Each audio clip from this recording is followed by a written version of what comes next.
I get to meet some absolutely amazing people here in the studio, and even when I'm out filming other projects. And this week's guest is one of those amazing people. To give you just a start of this, she made the last airplane out of Afghanistan as it was falling to Taliban control. This is an episode you don't want to miss. Stay tuned.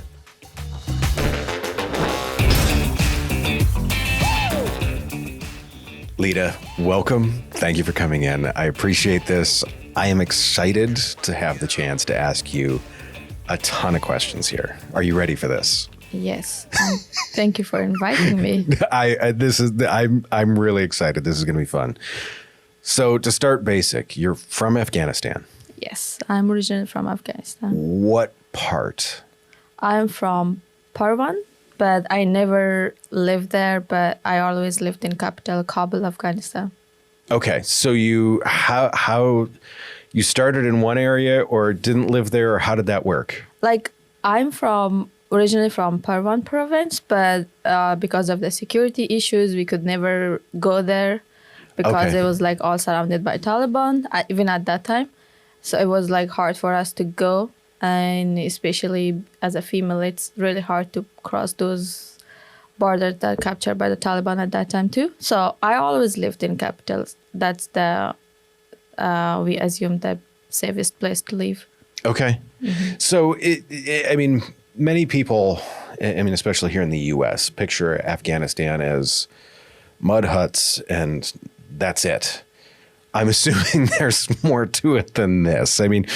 What was your perception of it compared with like the U.S.? I know they're very different, but what were the cities like? What was the culture like in terms of arts and entertainment? What were some of those things? Yes, I have heard from a lot of people like, oh, Afghanistan is just a desert. There's nothing to see. Right. No, it's not like that. It is a very beautiful country. Everything is so natural there. It is. I'm not saying it just because it's my country, but if whoever have been there or have seen there or visit Afghanistan, their ideas changed because it's really beautiful country. So what are some of the things that make it beautiful? Is it the topography? Is it vegetation? Is it the plants? What are some of the things that make it that way? First of all, it's mountainous country. Okay. We have very beautiful mountains. Then we do have lots of green places, and all the province has their own special way or special beauty. As I mentioned, everything is so natural there. Even the air you breathe, it feels very different there. Okay. It's very clean here. Interesting. Yeah. No, that makes perfect sense. That makes perfect sense. Like arts and entertainment. What were some of the arts and entertainment things there? We do have very different culture. We celebrate everything. We have different events. We have Eids, we have New Year, and I feel like we have lots of events and we look for chances to celebrate something. So sure. There's just always a celebration of something. Yes, always celebration of something. Everyone, despite all this trauma or war that we have been through, we always find a way to make ourselves happy or celebrate something. I love it. And I feel like the good heart that we have is that we are how can I mention that? We have good singers. Oh, really? Okay. Yes, very famous, and we have good artists. And so, do you sing? No, I'm a very bad singer. There's other people that are good singers, though, right? Yes. And very important thing about my country is we have lots of precious stones that they are inside the mountains. How can I say? it's hard to get on those stones. Lots of precious stuff over there. Sure. So yeah, it's full of treasury. Lots of minerals and stuff like Yes. that. Interesting. How did you end up learning English? How did that come about? And I mean, I know because when you were in the studio here, because we talked last week with Matt Hicks about the International Welcome Center and doing some of the recordings for that. You recorded in Dari. Yes. Correct? I did. You also know what other languages? Okay, I'll start from, I know Dari. That's my native language. I know Pashto. I know Iranian Persian. I know Hindi. I know Urdu. And the last one, I know English, I guess. So, I mean, like, I joke that I took Spanish in high school. I took 2 years of it. And I was very close to taking 2 years of Spanish 1. And yet here you 6 languages? 5? Yes, so, 6 languages. 6 languages. How does that happen? How did you come to know 6 languages? Everyone asks this question from me. I never went to like classes for these languages. We learned Pashto and Dari in school. And Iranian Persian was something that I was really interested to learn because that's a very cute language. I always found it very cute language. So I was always watching their shows. Hindi and Urdu, it happened because I lived in India too. But before that, I was watching their shows and their movies. So it all came naturally. I didn't take any classes as I was very young when I was watching their different shows at the same time. So that's how it happened. So you were just exposed to it and started picking it up. I was surrounded by these languages. I was watching different shows, like being a kid, I was watching different cartoons that it has a good effect on stage that you're catching different things. I think. So I should have watched more cartoons growing up. Maybe. So you don't necessarily need to translate things in your head. You just know them. Yes. That's interesting. That's very interesting. I've always wondered how that worked. So that is also how you learned English then, correct? Yes, that's how I learned. English, I have a very interesting story with English. I was always interested to learn English, but in one point, when my father needed interpreter, like he knows Chinese, but he doesn't know English. He needed interpreter, but he requested another person for that. I was very young that time. I was like, I should be fluent in English, so my father don't go and ask other people for interpreting for him. Then I was sticking out that goal, and I guess I'm good now. That's amazing. So you're just like, Dad needs some help, so I'm going to go learn a language. Yeah, I was like, I'm not going to let my dad ask other people for this. But you said he knows Chinese. He worked with Chinese people, but he is from Afghanistan, but he worked with Chinese people. We have different projects from China to in my country, so he was working with him. So, I mean, you guys have most of the languages here, it seems like, covered, at least in that region of the world. Yes. You or someone very close to you can translate from one thing to the next. Yes. That's amazing. So you became an interpreter for the U.S. military. Yes. How did that come about?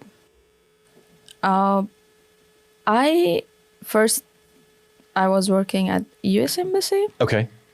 And in U.S. Embassy, I met lots of Marines and all different, I'm not sure, like they're Marines, Air Force, but they were working in U.S. military. Sure. So I started working at the U.S. Embassy first, then I started being Marine interpreter during evacuation.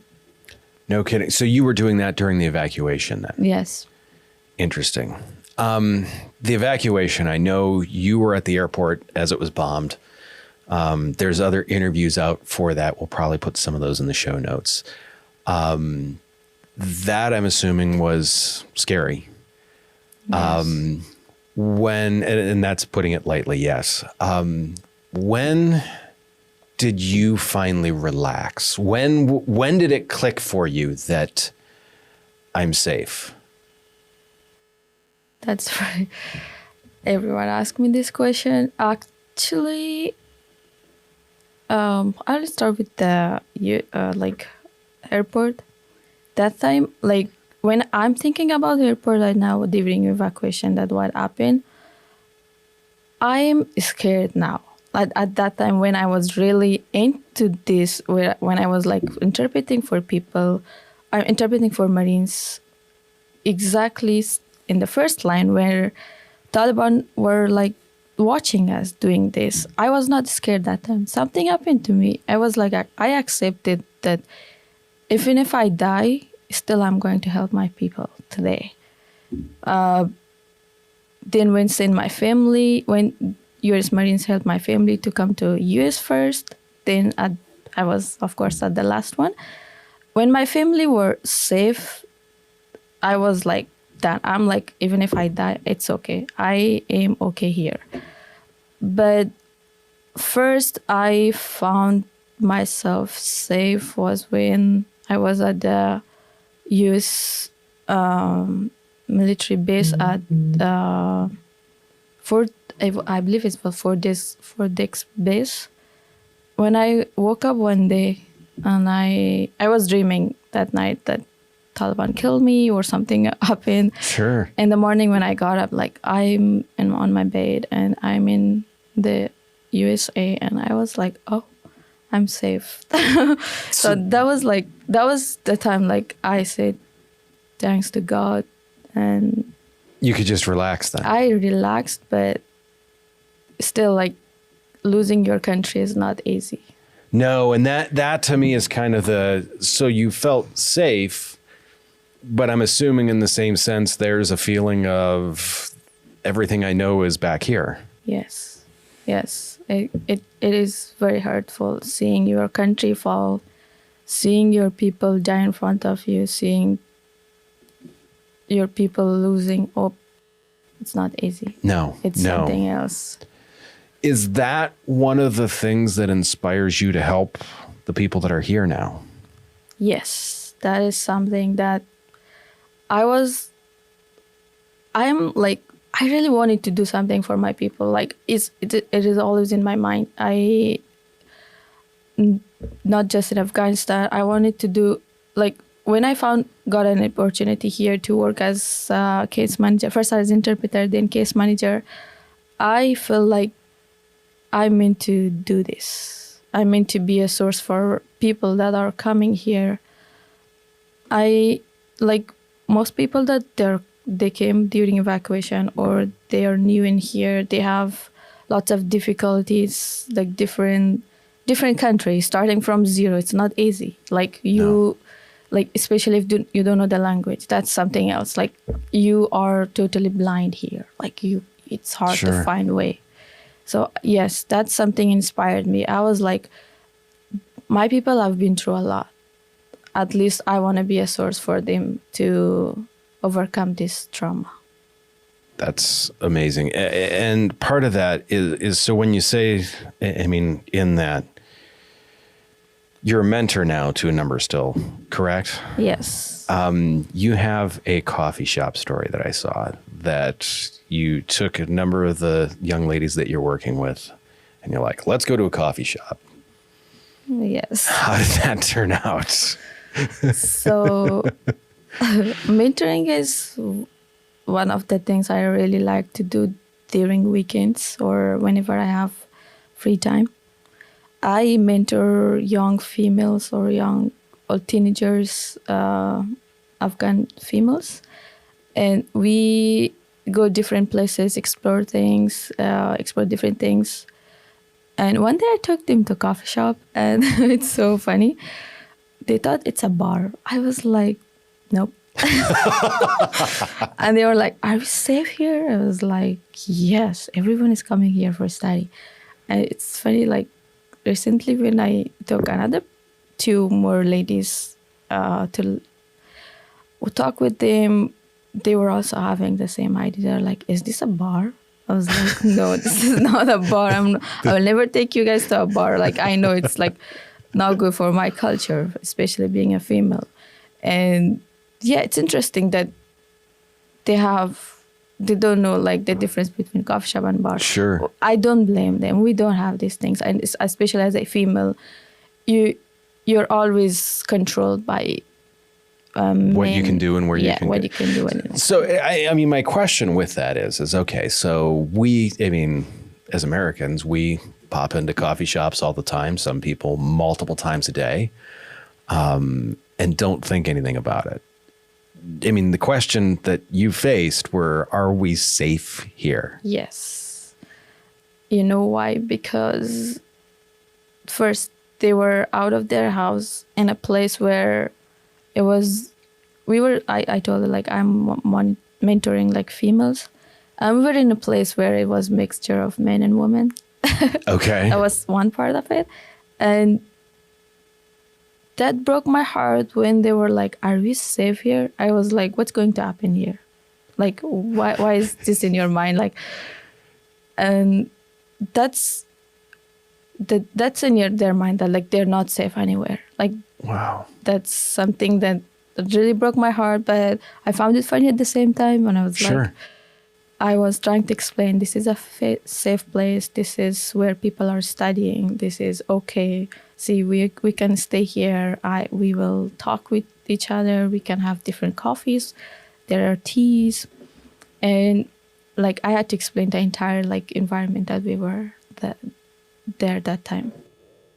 So, I mean, to me, it's these basic things that so many people don't realize, that is why people are coming here, because we can do those things here and not think twice about it. I'm going to have a coffee across the street here, and as soon as we're done, and not worry about my safety the whole time, which to me, to have someone thinking about that, even worried about it while they're here, speaks a lot to the culture that they came from and why they wanted to leave that, or why they had to leave that.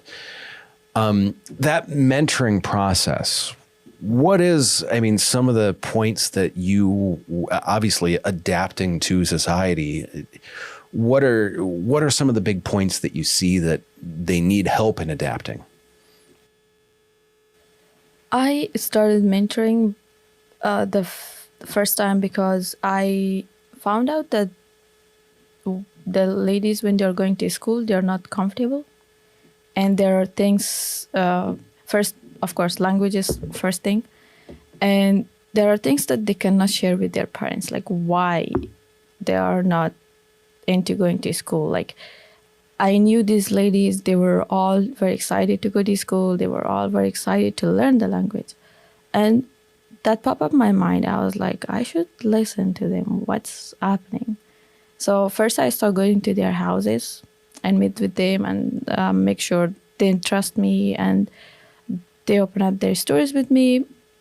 I found out that the culture shock and also the language, and also some of, like, it's obvious, like, some people will not like refugees here, or they have different ideas about them. Sure. So it's kind of like our students were facing, and I had to work with them, talk with them, and make sure that they know they have a support. If they cannot share with their parents and they're scared to share things with their parents, I'm there as a sister for them to listen to them and find a source or something that we could overcome these problems. So as I mentioned, first I was going to their houses. Then I found out, like, if I take them out, they will be more into like learning different cultures, learning that what's good, what's not good, or like adopting the good things in here. And also, like, I don't want them to feel like they are like totally free. I still want them to be under their respecting their families. I really wanted them to feel like they're free now. They shouldn't be scared of anything. They're safe. They're safe. Yes. My country was really not safe for females. Makes sense. Yes. Yeah. It does, and what to me, it's from the media. Obviously, that is a section that I don't feel that they have covered as well, in terms of that lack of safety and that lack of just well-being that we have here. And I think many people take that for granted. We've covered some of like the struggles. What do you see that refugees face once they're here? Obviously, the struggles are different than in their home country. What do you see like people like yourself add to a community here in the U.S. as you learn, and I don't want to say adapt to the culture, but you start to blend things together? What do you feel that gets added with that? You mean like what am I adding in here? Yeah, so like you or the girls that you're mentoring, what do they bring to the culture that you feel is different or interesting that helps boost up a community, I guess I would say? First of all, I would like to mention and take this chance to mention for everyone that refugees are not coming here for fun. Like we are not running from our country for fun. There is war in my country. Like no one wants to leave their country. No one wants to, like, we left our country, we left our house, we left whatever we had in our country. No one wants to do that. We came here for a reason. There is war in my country. We lost control over our country. We lost our country. That's why we are here. And I think whoever is coming in this country, they like refugees, I always think they don't bring negative things in this country. I'm not saying, or I'm not bringing up myself, but what do you think I can do wrong in this country? Except like I have always worked here. I have always, important part, paid taxes. So like, I think I'm in a positive side of doing something good for the country.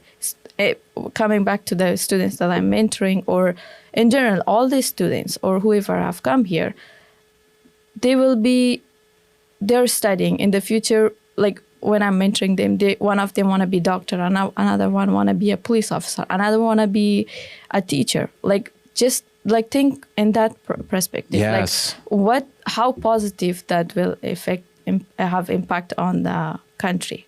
Like you will have an extra doctor, you will have another teacher, you will have another police officer, you will have another.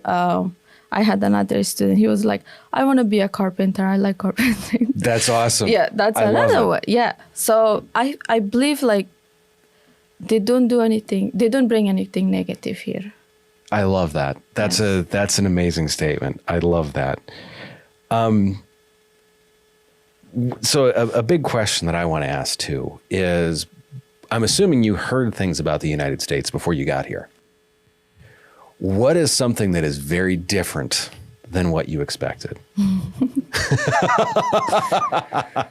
Okay, I will share my personal thoughts, ideas. So working at the US Embassy, when you work there for 2 years, then you're eligible to have an SIV. Oh, okay. Yes. Then I had an SIV. I was waiting for my visa, but Taliban took over my country, unfortunately. So before that, I was so excited. I was like, I'm going to this country, and everything will be very different, and I will do something very different there. Like I will have the best things and like different. Everything was very positive. Like everything I thought was very positive. Like it was different. But when I got here, things changed. Like I never thought like we have people that they are very welcoming. They will like you. They will like appreciate what you do. But we do have people that I faced this myself personally. They are like, you don't belong here. Sure. I heard that so many times. But I know I don't belong here. This is not my country, but I worked so hard to get here. It's not easy. I worked for your government. I work for your people. That's why I'm here. And that was very disappointing. That disappointed me, and we don't have taxes. That's something else that I don't do it. But it's okay as long as it's okay. That's part of it. I don't want to go into that topic. No, I get it, and it's interesting, and I believe I'm speaking for the masses when I say, unfortunately, there are an ignorant few that will speak loudly. Please don't pay attention to them because they don't speak for all of us, obviously, with some of the things that you've done to help the country to begin with. So thank you for that. Okay. In this, I also, I've got to ask, what is your favorite part about being here in the U.S.? My favorite part about being here is there are lots of opportunities. I really like that, and opportunity doors are kind of open. If you really work hard, you can get to anything you want. That's what I like here, especially as a female. It is so easy to get what you want. My country, you have to struggle. It's crazy. It's crazy. It's hard for a female to do what they want. Sure. If you had loud voice in my country as a female, you would be dead. They kill you. They don't care. In here, you have freedom of speech. You have lots of opportunities. I feel like that's the biggest thing, and I really like that. I love it. Mm-hmm. What can people do to help? Okay. Because obviously I am not going to be able to help people go to I can show people a coffee shop. I know quite a few of them in the area, but that is about where it's going to end for me. What could someone like myself do to help? Okay. So first of all, I'm not saying everyone is like that, but we have had good people. I have met lots of good people in this country. I really love them. But I want people to know that the refugees that they are coming here, they have been through a lot. They have seen lots of difficult days to get here. I really want you guys to be nice to them. It's not in here you guys have safe place, safe life, and you don't worry about your security. But we did. Sure. We woke up with bombs blowing up every morning in my country. We have come through different traumas. At least I want everyone to have a good life here. So I'm requesting everyone, please be nice to them. And if they don't know the language, I know it's annoying that you guys have to call different interpreters. I want you guys to have patience for that too. But government has helped a lot my country, but there are things that still we need help with. I want that help, or I want some more focus on refugees. Makes sense. Mm-hmm. But for someone like myself, essentially what I got there was just be kind. Yeah, be kind. I like it. Yeah. And you already do a lot for our people, so. Good. So here's a big question. Mm-hmm. What do you see for yourself in the next 10 years? That is a long way off, especially as you're still fairly young. What do you think in 10 years? In 10 years. Wow. I never thought of my 10 years. We can go to 5 years if that's more comfortable. I sometimes have a tough time with next week, so I get it. Yes, we don't know what's happening tomorrow. So, yeah. I always wanted to represent my people. I want to be that person. I love it. Yes, I want to be the voice of my people. I love it. Yes. So. I can see this happening. So now for you, I have a couple of fast, probably slightly more fun questions. The first one, What is your favorite American food? I'm not sure if this is American or not, but I always thought this is like Italian, but it's, what do you call it? Spaghetti? Spaghetti? Yes. Really? Yes. Spaghetti. Spaghetti and with meat sauce that they make. Interesting. Yes. Interesting. So were you allowed to drive in your home country? We are allowed to drive, but I never drove there. I learned driving here. Makes sense. I'm assuming you were in cars, correct? Yes. Which country has better drivers? I think it's USA. Okay, good. That's there are some people driving around with their cell phones that I think may fall into the bad category. Yeah. But that is the biggest thing that I have to ask is, what is your favorite TV show currently? I'm not into TVs at all, but I know I'm boring, but I'm like more focusing. Since I came here, I'm always focused on working on different projects for people, and I never really got the chance to watch anything. But I watched recently. I finished Handmaid's Tale. I watched that. That was like amazing. Interesting. Yes.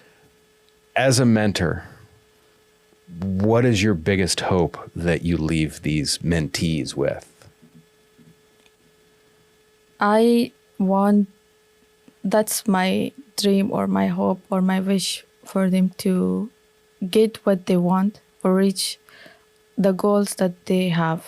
Like, I want to see one of them being a doctor, so I can go to. I want one of them to be the teacher. Like whatever they want, I want them to reach there or achieve their goals. That is amazing. Truly, I thank you for your time. I thank you for your story. This has been absolutely amazing and eye-opening for me. I really appreciate it. Thanks for inviting me, and thanks for giving me this opportunity to talk. Happy to. I told all of you that this was going to be interesting and pulls at some heartstrings for sure, and definitely changes perspectives. This is one of the reasons why I love having people in the podcast studio. Never would have met Lida had we not been working on how to do the pursuit of happiness in Dari, which I still can't read, but I'm glad she can. Nonetheless, we've got another great guest coming up for next week. Guy runs a wealth management firm. He actually is a part of that, but it's definitely not what you think. I will see you guys next week. Take care, and if you can, take care of someone else.